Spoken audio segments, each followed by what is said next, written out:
واقعات ہوئے ہیں ان کے پھر ثبوت پاکستان کے پاس ہاتھ لگ گئے ہیں. اب کرنا کیا چاہیے؟ کیونکہ وہاں تو یہ کہا جاتا ہے کہ جی ہم ان کو کیسے سنبھالیں، یا آپ کے لوگ ہیں یا تو آپ ان کو واپس لے لیں یا ہمیں یہاں پر ان کو آباد کرنے دیں. بہانے وہاں سے ہمیں نظر آتے ہیں. جی میں 2-3 باتیں کروں جی اس کے بعد پھر مزید اپنی گفتگو آگے بڑھائیں گے.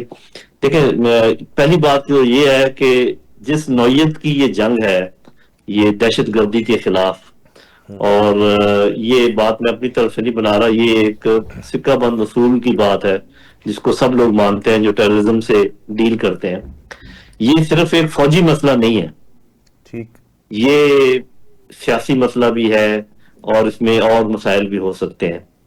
تو میرے اپنے خیال میں سب سے پہلا جو ہمیں جس بھی پہ غور کرنا چاہیے، بڑی بڑی چیز پہ غور کرنا چاہیے، پھر میں نیچے آتا ہوں، وہ یہ ہے کہ وہ کون سی طاقتیں ہیں جو یہ چاہتی ہیں کہ یہ خطہ انسٹیبل رہے.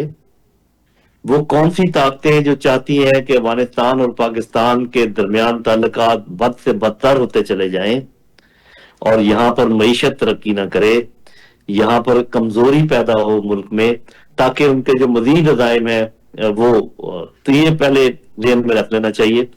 پھر اگر اس کی بھی سمجھ نہ آئے تو ہسٹری دیکھ لینی چاہیے کہ وہ کون سی طاقتیں ہیں جب وہ اس خطے میں داخل ہوتی ہیں تو ہمارے افغانستان کے ساتھ تعلقات بھی خراب ہوتے ہیں، دہشت گردی بھی بڑھتی ہے اور ہماری معیشت بھی خراب ہوتی ہے.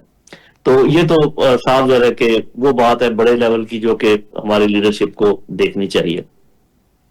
دوسری بات یہ ہے کہ جب آپ نے امن قائم کرنا ہو کہیں بھی، تو سب سے پہلے آپ کو انصاف کی ضرورت، انصاف کی فضا پیدا کرنی پڑتی ہے. یہ میں ابھی اپنے انٹرنل معاملات کو، کیونکہ یہ جڑے ہوئے ہیں اس لیے میں بات کر رہا ہوں کہ آپ کو سب سے پہلے سیاسی، معاشی، معاشرتی انصاف کی فضا پیدا کرنی پڑے گی. اس کے نتیجے میں امن پیدا ہوگا، اس کے نتیجے میں ترقی ہوگی. یعنی کہ انصاف سب سے پہلے، اس کے بعد امن، اس کے بعد ترقی. اس کو الٹایا نہیں جا سکتا، اس سیڑھی کو الٹا نہیں کیا جا سکتا کہ نہیں جی پہلے ہم یہ کر لیں گے پھر ہم وہ کر لیں گے.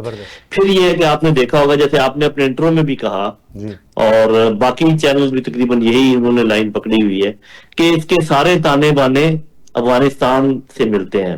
میرے بھائی اس کے سارے تانے بانے بھارت سے ملتے ہیں. افغانستان تو درمیان میں کٹ پتلی ہے. تب آپ مجھے یہ بتائیں کہ اگر آپ کو یہ معلوم ہو کہ اصل مسئلہ اٹھ کہاں سے رہا ہے، تو آپ کٹ پتلیوں کے گردنیں کاٹیں گے لکڑی والوں کے، یا آپ اس ہاتھ کو کاٹیں گے جو کہ کٹ پتلیوں کو ہلا رہا ہے؟ ہاتھ کو کاٹیں گے. تو وہ جو ایک پنجابی کی مثال ہے نا کہ کمزور کو دیکھ کر مجھے غصہ آتا ہے اور تگڑے کو دیکھ کے مجھے ترس آتا ہے. تو میرے بھائی یہ ترس کھانا چھوڑیں، اس تگڑے ہاتھ کو روکیں جو کہ ان کٹ پتلیوں کو ہلا جلا رہا ہے. جہاں تک یہ بات چیت کا معاملہ ہے، اس کو تو میں آپ کو بڑا سمپل بتا دیتا ہوں کہ دونوں طرف سے بات چیت کی کامیابی کے نہ کوئی میرا خیال ہے کہ نیت تھی، نہ کوئی امکانات تھے. میں کیوں کہہ رہا ہوں؟ جب آپ نے بات چیت کرنی ہو اور کامیاب کرنی ہو تو سب سے پہلے ماحول اچھا بنانا چاہیے. ادھر بات چیت کے لیے جا رہے ہیں، ادھر سے آپ نمک حرام کے ویڈیو چلا رہے ہیں، 47 سے لے کے آج تک کی ساری چیزیں گنوا رہے ہیں، وہ بھی یہی کر رہے تھے. تو مجھے اس بات کا پکا یقین ہے کہ اس ملک میں بھی ایسی لابیز موجود تھیں اور افغانستان میں بھی ایسی لابیز موجود ہیں